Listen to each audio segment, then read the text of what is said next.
we're talking about lead sources this week. And in fact, I'm going to be talking about lead sources probably for a bit, pretty much all in November, because there's so many different lead sources. And I kind of want to break them down for you, kind of give you an overview of each lead source so that you have a clear understanding of, hey, listen, that might be one that I like to work in my business. As we're working on our business plans, you all know that we need to have 4 to 6 different ways to generate a lead.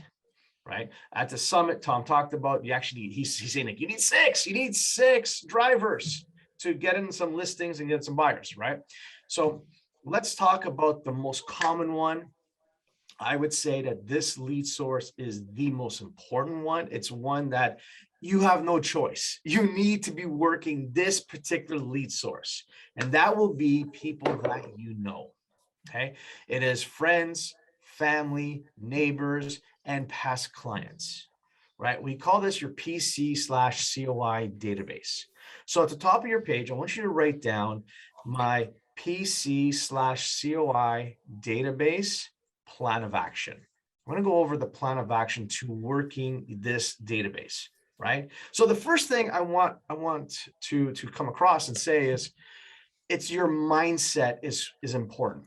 Right? How do we approach people that we know so that we don't feel like we're asking for business, that we don't feel like we're begging for business, right? That we don't come across like too much of a salesperson, right? Versus someone of value, right?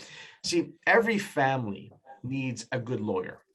Every family needs a mortgage broker that they can turn to, an insurance broker. Every family needs a doctor. Like everyone needs that. And what we want you to be is that professional for them, that realtor. Every family needs a good realtor that they can turn to and ask their opinion and get some advice, right? So you are a very important person in life. Let's think about this. The average person, do they own anything more expensive than their home? We can say that the average person, their home is the most expensive asset that they own. It's tied into their net worth. It's tied into their retirement if they sell and downsize. It's tied into their lifestyle, right? So their home is extremely valuable to them. But then we look at you as a professional realtor. You are an extremely valuable person to your database. See, you know what buyers are looking for in a home. You know what sellers are selling for. You know what's happening in the marketplace. So that makes you a very important person in their life, right? And we want to be top of mind with them. That's the key, and being top of mind with them. So let's jump right into it, right? How do we stay top of mind with our database? And there's 7 steps that we need to take. Okay?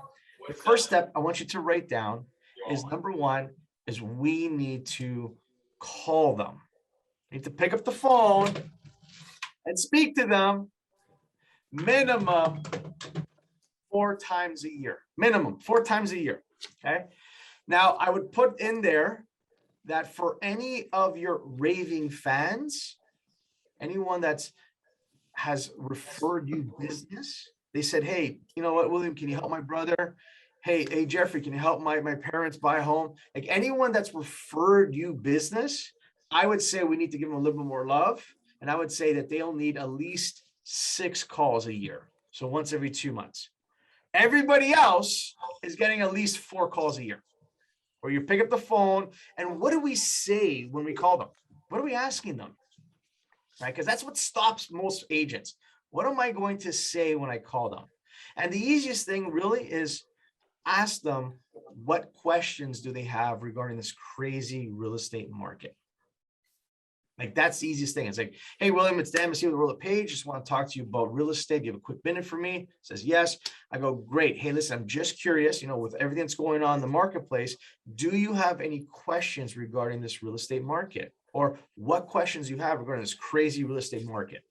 Real simple. Now, it's a good idea to have some backup questions or have some backup information, which I would have perhaps an understanding of where the market is, how many homes are on the market, what's the average days in the market. Those are really good information that you can bring to the table, right? So providing some information. And then at the very end of the call, we're like, hey, oh, by the way, who do you know that may be thinking of buying or selling a home in the near future? Coming from you, I appreciate the business if you know of anyone, really do. So it's simple. Ask them if they have any questions regarding the real estate market, maybe provide some insight of what's happening in the market. And then at the very end, after the conversation, you just simply say, hey, by the way, I'm just curious. Do you know anyone thinking of buying or selling? I appreciate the business.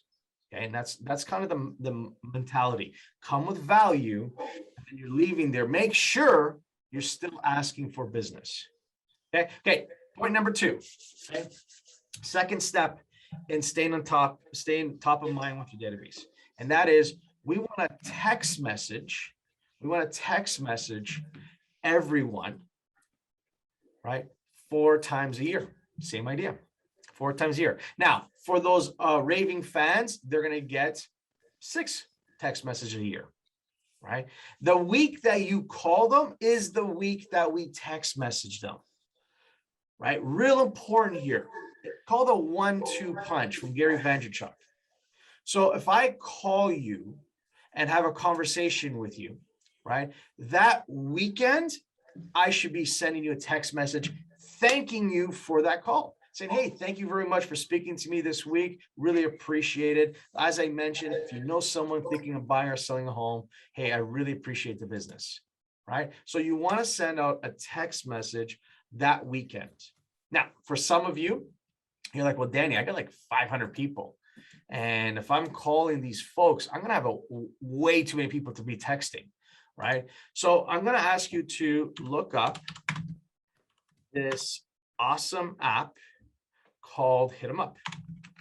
And let me share with you what it looks like here. So Hit 'em Up is a great tool for you to use to send out a mass text message that looks personal. What I mean by that is you can write out the text message that you want and then select the people that you want to send it to. And every time you put in first name, it will put in the person's first name. So it's like, hey, William, it's Dan Macedo, Ruler Page. Really nice talking to you this week. Hey, as I mentioned, if you know someone that's thinking of buying or selling a home, I appreciate the business. It could be something just like that. Now, you could also set it up where you could save that text message and it's always on your phone and you just use it every week. And then you could set up another text message for those people you did not speak with and say, hey, tried connecting with you this week, nothing urgent. Do you have any calls? Do you have any questions regarding this crazy real estate market? Right? So I would have one text message for people I connected with, and then a second text message for people you did not connect with, right? Really great app to save some time. All right, let's go to number 3. Number 3, we need to mail something of value to everyone once a month. Now, this here is snail mail, stamp, envelope, something of value to the consumer. Right now, I'm going to say ideally it's once a month, but this is expensive. This is probably the most expensive part of running the database. So for some of you, you're like, hey, Danny, this is $1 just to send out here in Canada, plus to produce this and put it together. It's probably going to cost me about $1.50 each. And I agree with you, right? So once a month with 500 people, that might be a bit excessive. So what you may want to do is start off with maybe once a quarter. And then as the funds come in, maybe go up to once every 2 months, and then monthly, because monthly is ideal. So we want to be sending out a mailer once a month. All right. Number 4, we want to send out a bulk email to everyone. I'm going to say either twice a month or ideally once a week. So we're looking at 24 to 48 times, sending them an email of something of value, right? And you can be anything. It can be anything you want to put out there, right? A great strategy in content may be that you simply go over to Google, type in your marketplace, type in the word real estate, okay? And then just hit enter. And whatever pops up, go over to the news section, and you can now use any of these news articles regarding the real estate market, right? If something resonates with you, right, you can literally R&D this particular article.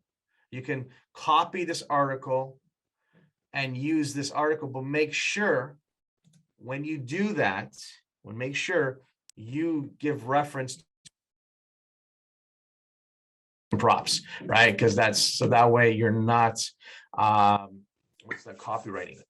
Right? As long as you indicate where this article came from, you're able to use it. So if you want to create content, it's really that easy. Now the goal is simple, right? We set up a information landing page on your website, put that article in there.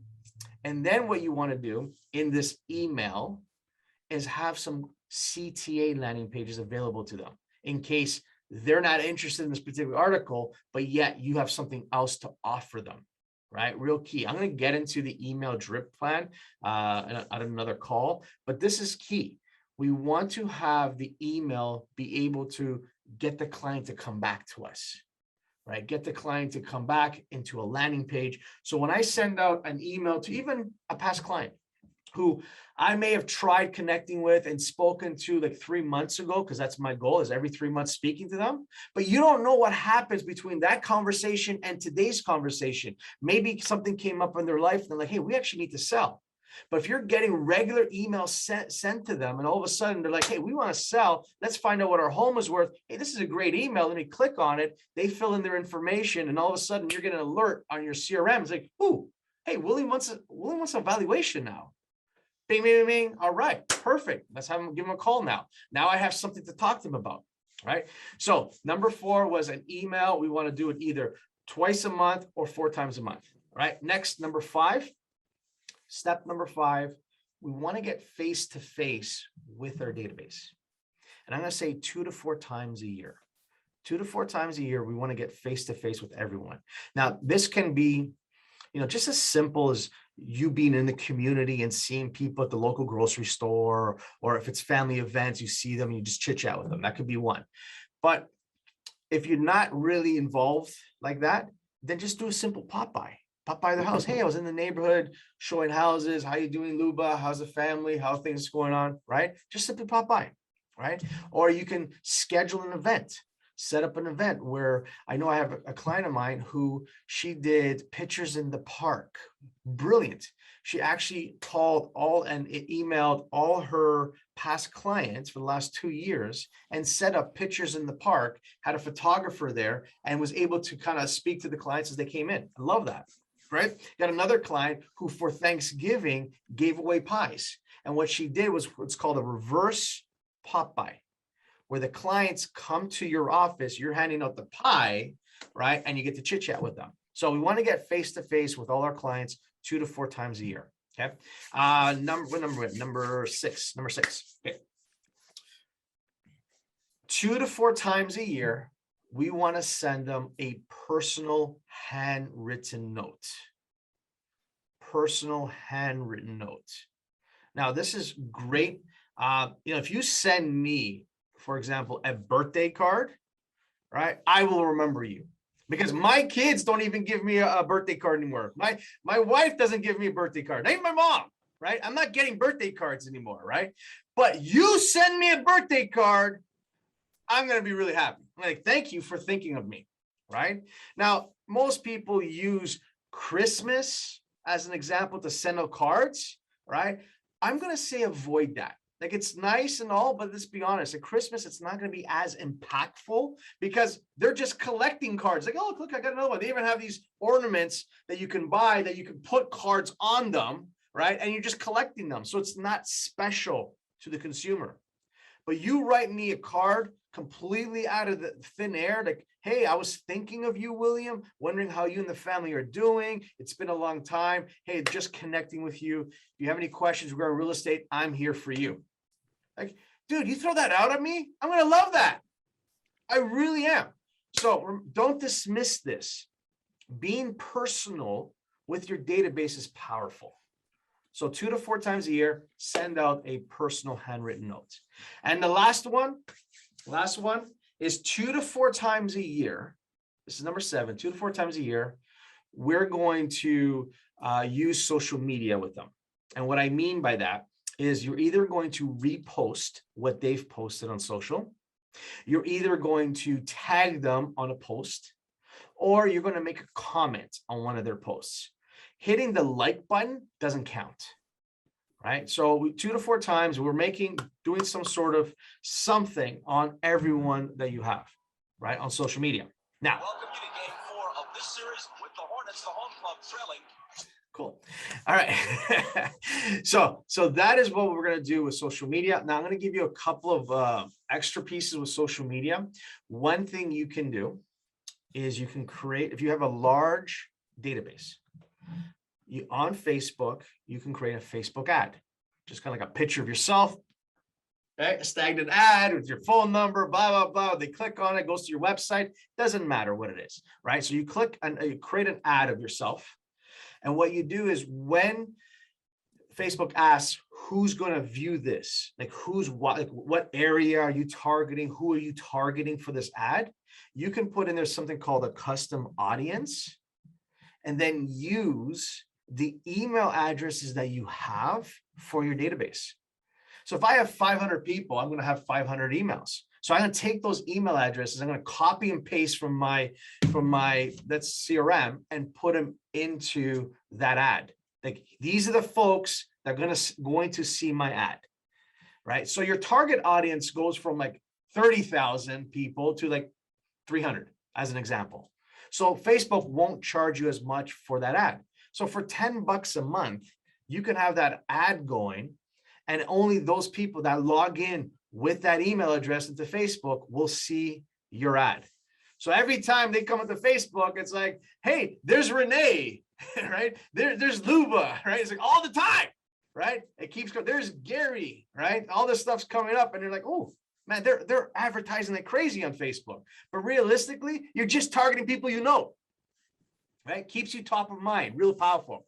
Another thing you can do, and I thought this was absolutely brilliant, is you can create a Facebook group page, just like, like a Facebook group, and cater it to your database. A Facebook group catered to your database. So what does that mean? You can create one where you invite everyone that you know, all your past clients, and then you put in some great information on that page, right? One of my favorite things to do is to take one of your past clients. Maybe they're an accountant, as an example, a tax accountant, and you interview them, and you put that interview in the group page. So people who are getting some advice from an accountant. So you get some advice from an accountant, and they're a past client of yours, and you're putting out some good information. So as long as you post good information, great information on this group, it's going to grow. A second thing you can do is just simply, if you don't want to go that route, perhaps what you can do is what Shannon Murin did in BC, and she created, hey, you're from Campbell River when ... And it's amazing how people resonate with this group. They just keep putting more and more information about the group, right? She grew her data, this particular group, up to almost 9,000 people. Isn't that crazy? Now, for you to join that group, you have to answer a survey. And in the survey, it actually says, hey, have you had any thoughts in selling? Are you planning to make a move in the next 6 months to a year, like whatever it is? So she has questions now where it's qualifying questions before you can actually join the group, right? Now, what do you think she does with those clients? I said, yeah, I actually think I'm thinking of selling my home in the next 6 months, right? She's connecting with them. So I think that that's a great way, again, with your database. All right. Does anyone have any questions, concerns regarding your past client center influence database? Anything at all? All right. So if that's the case, then my question to you, all right, please unmute yourself. Everybody unmute themselves. Everybody unmute themselves. Let me get you. Yeah, everyone unmute themselves. All right. So my question is real simple. What day is it today? Money making day. I'm not feeling the love. I'm not feeling the love. Come on. No, you guys can do better than that. What day is it today, baby? Money making day. Right, it's a money making day. If you're on this call, it's a money making day for you. Who do you need to connect with today to move the needle in your business? You guys are awesome. I'll talk to you tomorrow. Thanks so much. Danny. Thanks, Danny.